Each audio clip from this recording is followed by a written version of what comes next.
Artificial intelligence അതായത് നിർമ്മിത ബുദ്ധിയുടെ കാലമാണല്ലോ ഇത്. ആർട്ടിഫിഷ്യൽ ഇൻ്റലിജൻസ് ബേസ് ചെയ്ത് പ്രവർത്തിക്കുന്ന ആയുധങ്ങളുടെ ഏറ്റവും വലിയ പ്രത്യേകത ഒരിക്കൽ പ്രയോഗിക്കപ്പെട്ട് കഴിഞ്ഞാൽ ശത്രുവിൻ്റെ ലൊക്കേഷൻ കൃത്യമായി മനസ്സിലാക്കാൻ, അതായത് ഡേഞ്ചറസ് ആയിട്ടുള്ള ലൊക്കേഷനുകളെയും അല്ലാത്തവയെന്നും വേർതിരിച്ച് മാറ്റാനും അതിൽ തന്നെ ശത്രുവിന് സ്ഥാനചലനം സംഭവിച്ചു കഴിഞ്ഞാൽ അതനുസരിച്ച് തങ്ങളുടെ ടാർഗറ്റിനെ റീസെറ്റ് ചെയ്യാനുള്ള കഴിവാണ്. ഇത്തരം വിവേചന ശേഷിയുള്ള ആയുധങ്ങളെ നമുക്ക് മഹാഭാരതത്തിൽ എവിടെയെങ്കിലും കണ്ടെത്താൻ കഴിയുമോ? ഇതിനുള്ള ഉത്തരം നാരായണാസ്ത്രമാണ്. മഹാവിഷ്ണുവിൻ്റെ ശക്തിയിൽ നിന്നും ഊർജത്തിൽ നിന്നും ജന്മമെടുത്ത നാരായണാസ്ത്രത്തിൻ്റെ കഥയിലേക്ക്. തികഞ്ഞ വിഷ്ണുഭക്തിയും ഏകാഗ്രമായ മനസ്സും യുദ്ധതന്ത്രങ്ങളിൽ അപാരമായ പാണ്ഡിത്യവുമുള്ള ഒരാൾക്ക് മാത്രമേ നാരായണാസ്ത്രത്തെ ആവാഹിക്കാനോ പ്രയോഗിക്കാനോ കഴിയുകയുള്ളൂ. ഇനി നാരായണാസ്ത്രം പ്രയോഗിച്ചാൽ എന്താണ് സംഭവിക്കുന്നത്? നാരായണാസ്ത്രം പ്രയോഗിക്കുമ്പോൾ അത് നേരെ അന്തരീക്ഷത്തിലേക്ക് ഉയരുകയും അവിടെ ഒരു അഗ്നിവലയം രൂപപ്പെടുകയും ചെയ്യുന്നു. ആ അഗ്നിവലയത്തിൽ നിന്നും അനവധി ദിവ്യാസ്ത്രങ്ങളും ഗദകളും കുന്തങ്ങളും ശൂലങ്ങളും മറ്റ് ഹൈ ഇൻറ്റൻസിറ്റി ബീം, അതായത് തീവ്രമായ രശ്മികളുമൊക്കെ ശത്രുപക്ഷത്തേക്ക് പായുകയും അത് ശത്രുപക്ഷത്തിന് സർവനാശം വരുത്തുകയും ചെയ്യുന്നു. മഹാഭാരതം കണ്ട മറ്റ് പ്രധാനപ്പെട്ട അസ്ത്രങ്ങളുടെ കാര്യമെടുത്താൽ ഒരു ബ്രഹ്മാസ്ത്രത്തെ മറ്റൊരു ബ്രഹ്മാസ്ത്രം ഉപയോഗിച്ചുകൊണ്ട് നമുക്ക് നിർവീര്യമാക്കാൻ കഴിയും. ഒരു പാശുപതാസ്ത്രത്തെ ഒരു ബ്രഹ്മാണ്ഡാസ്ത്രമോ നാരായണാസ്ത്രമോ ഉപയോഗിച്ച് നിർവീര്യമാക്കാൻ കഴിയും. എന്നാൽ നാരായണാസ്ത്രത്തിൻ്റെ കാര്യത്തിൽ ഇതൊന്നും നടപ്പുള്ള കാര്യമല്ല. പ്രതിരോധിക്കുകയോ എതിർക്കുകയോ ചെയ്തു കഴിഞ്ഞാൽ പ്രകൃതിശേഷി 10 മടങ്ങ് വർദ്ധിക്കുകയും സർവനാശം വരുത്തുകയും ചെയ്യും എന്നുള്ളതാണ് നാരായണാസ്ത്രത്തിൻ്റെ ഏറ്റവും വലിയ പ്രത്യേകത എന്ന് പറയുന്നത്. ഇനി നാരായണാസ്ത്രം ഒരിക്കൽ പ്രയോഗിക്കപ്പെട്ട് കഴിഞ്ഞാൽ ചെയ്യാൻ പറ്റുന്ന പ്രതിവിധി എന്താണ്? അത് ഒന്ന് മാത്രമാണ്: സമ്പൂർണമായ കീഴടങ്ങൽ. മഹാവിഷ്ണുവിനെ മനസ്സിൽ ധ്യാനിക്കുക, നാരായണാസ്ത്രത്തിന് അർഹിക്കുന്ന ആദരവ് നൽകി കൈകൾ കൂപ്പി വണങ്ങി നിൽക്കുക. അങ്ങനെ ചെയ്യുമ്പോൾ നാരായണാസ്ത്രത്തിൻ്റെ വീര്യം പതിയെ കുറയുകയും അത് പിൻവാങ്ങുകയും ചെയ്യുന്നു. ഒരിക്കൽ പ്രയോഗിച്ച നാരായണാസ്ത്രത്തെ ആ യോദ്ധാവിന് പിന്നീട് ഒരിക്കലും പ്രയോഗിക്കാൻ കഴിയുകയുമില്ല. ഇനി ഏതൊക്കെ യോദ്ധാക്കളാണ് നാരായണാസ്ത്രം പ്രയോഗിക്കാൻ ശേഷി നേടിയവർ എന്ന് നോക്കാം. ശ്രീകൃഷ്ണൻ, പരശുരാമൻ ഇവർ രണ്ടുപേരും മഹാവിഷ്ണുവിൻ്റെ അവതാരങ്ങൾ എന്നുള്ള നിലയിൽ നാരായണാസ്ത്രം പ്രയോഗിക്കാൻ ശേഷി നേടിയവരാണ്. പിന്നീട് തികഞ്ഞ യോഗിവര്യനും വിഷ്ണുഭക്തനും സന്യാസിയുമായ നാരായണ മഹർഷി നാരായണാസ്ത്രം പ്രയോഗിക്കാൻ ശേഷി നേടിയെങ്കിലും അദ്ദേഹം ഒരിക്കൽ പോലും അത് പ്രയോഗിച്ചില്ല.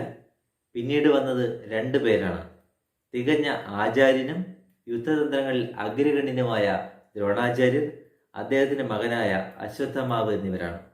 ഇനി കുരുക്ഷേത്ര യുദ്ധത്തിൽ നാരായണാസ്ത്രം വഹിച്ച പങ്കിനെ കുറിച്ചും. പാണ്ഡവപക്ഷത്തെ തച്ചു തകർത്ത് മുന്നേറിക്കൊണ്ടിരുന്ന ദ്രോണാചാര്യരെ ഏതു വിധേനയും തടയണമെന്ന് പാണ്ഡവപക്ഷം തീരുമാനിക്കുന്നു.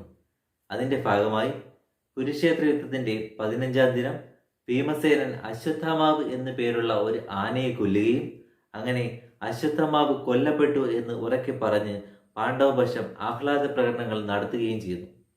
തൻ്റെ മകൻ കൊല്ലപ്പെട്ടുവെന്ന് വിശ്വസിക്കാനാവാതെ ദ്രോണാചാര്യർ ധർമ്മപുത്രരായ യുധിഷ്ഠിരന് നേരെ നോക്കി. അശ്വത്ഥാമ ഹത കുഞ്ചര എന്ന് യുധിഷ്ഠിരൻ ദ്രോണരെ നേരെ നോക്കി പറഞ്ഞു. അതിൽ ആനയാണ് എന്നർത്ഥം വരുന്ന കുഞ്ചര എന്ന പദം വളരെ പതിഞ്ഞ ശബ്ദത്തിൽ പറയുകയും അങ്ങനെ തൻ്റെ മകൻ കൊല്ലപ്പെട്ടുവെന്ന് ദ്രോണാചാര്യർ സ്ഥിരീകരിക്കുകയും ചെയ്തു.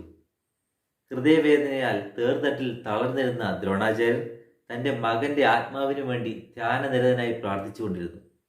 ദ്രോണരുടെ മുന്നേറ്റം തടയണം എന്ന് മാത്രം ലക്ഷ്യമിട്ടിരുന്ന പാണ്ഡവരെ ഞെട്ടിച്ചുകൊണ്ട് ദ്രുപദ മഹാരാജാവിൻ്റെ മകനും ദ്രൗപദിയുടെ സഹോദരനുമായ ദൃഷ്ടദ്യുമ്നൻ പിന്നിലൂടെ വന്ന് ദ്രോണാചാര്യരുടെ കഴുത്തറത്തു. തൻ്റെ അസാമാന്യ കഴിവുകളെ ചതിപ്രയോഗത്തിലൂടെ ഇല്ലാതാക്കിയ ദ്രോണരോട് പ്രതികാരം ചെയ്യാൻ ഏകലവ്യൻ്റെ പുനർജന്മമാണ് ദൃഷ്ടദ്യുമ്നൻ എന്നൊരു കഥ ഹരിവംശത്തിൽ പറയുന്നുണ്ട്. ഹരിവംശത്തിൽ പറയുന്ന ആ കഥ നമ്മൾ ഏകലവ്യൻ്റെ പ്രതികാരം എന്ന ഒരു വീഡിയോയിൽ ചെയ്തിട്ടുണ്ട്. ആ വീഡിയോ ദയവായി കാണാത്തവർ കാണാൻ ശ്രമിക്കുക. തൻ്റെ പിതാവ് കൊല്ലപ്പെട്ടതറിഞ്ഞ് അശ്വത്ഥമാവ് കളത്തിലെത്തുകയും അങ്ങനെ 16-ാം ദിനം, യുദ്ധത്തിൻ്റെ 16-ാം ദിനം അശ്വത്ഥമാവ് നാരായണാസ്ത്രം ആവാഹിക്കുകയും പ്രയോഗിക്കുകയും ചെയ്തു. 100 കണക്കിന് പാണ്ഡവ സൈനികർ കൊല്ലപ്പെട്ടു. നാരായണാസ്ത്രത്തെപ്പറ്റി തികഞ്ഞ ഗ്രാഹ്യമുണ്ടായിരുന്ന ശ്രീകൃഷ്ണൻ പറഞ്ഞതനുസരിച്ച് ഏവരും തങ്ങളുടെ ആയുധങ്ങൾ താഴെയിടുകയും നിലം പറ്റി കൈകൾ കോപ്പി കിടക്കുകയും ചെയ്തു. എന്നാൽ ഭീമസേനൻ മാത്രം അതനുസരിച്ചില്ല. ഭീമൻ തൻ്റെ ഗദയാൽ നാരായണാസ്ത്രത്തെ പ്രതിരോധിക്കാൻ ശ്രമിച്ചു. അങ്ങനെ നാരായണാസ്ത്രത്തിൽ നിന്നും നിരവധി ആയുധങ്ങൾ ഭീമന് നേരെ വർഷിക്കുകയും ചെയ്തു.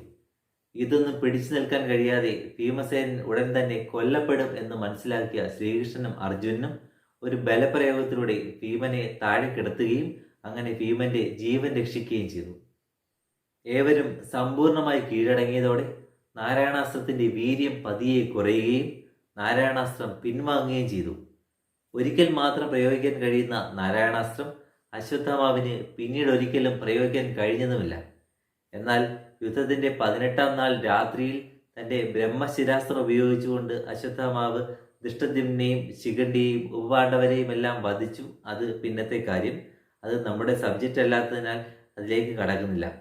ഒരു കീഴടങ്ങൽ പോലും, സമ്പൂർണമായ ബുദ്ധിപരമായ കീഴടങ്ങൽ പോലും യുദ്ധതന്ത്രത്തിന്റെ ഭാഗമാണ് എന്നുള്ളത് നാരായണാസ്ത്രത്തിന്റെ കഥ നമ്മളെ ഓർമ്മിപ്പിക്കുന്നു. എതിർക്കുന്നവരെ മാത്രം തിരഞ്ഞു പിടിച്ച് ആക്രമിക്കുന്ന നാരായണാസ്ത്രത്തിന്റെ സ്ഥാനമെന്ന് പറയുന്നത് പുരാണത്തിലെ വിവേചന ശക്തിയുള്ള ആയുധങ്ങളുടെ കൂട്ടത്തിൽ മുൻപന്തിയിലാണ്. അതുകൊണ്ട് തന്നെ ആധുനിക കാലത്തെ ആർട്ടിഫിഷ്യൽ ഇന്റലിജൻസ് ആയുധങ്ങളുമായി നമുക്ക് താരതമ്യപ്പെടുത്താവുന്നതാണ് എന്നുള്ളതാണ് സത്യം. ഇതാണ് നാരായണാസ്ത്രത്തിന്റെ കഥ. വീഡിയോ ഇഷ്ടമായെങ്കിൽ ലൈക്ക് ചെയ്യുക. ആദ്യമായി കാണുന്നവർ സബ്സ്ക്രൈബ് ചെയ്യുക. സബ്സ്ക്രൈബ് ചെയ്യുന്നവരുടെ സമയം നഷ്ടമാക്കില്ലെന്ന് ഉറപ്പു തരുന്നു. ക്ഷമയോടെ കേട്ടിരുന്നതിന് നന്ദി. മറ്റൊരു ഭാഗത്തിൽ കാണാം. Thank you.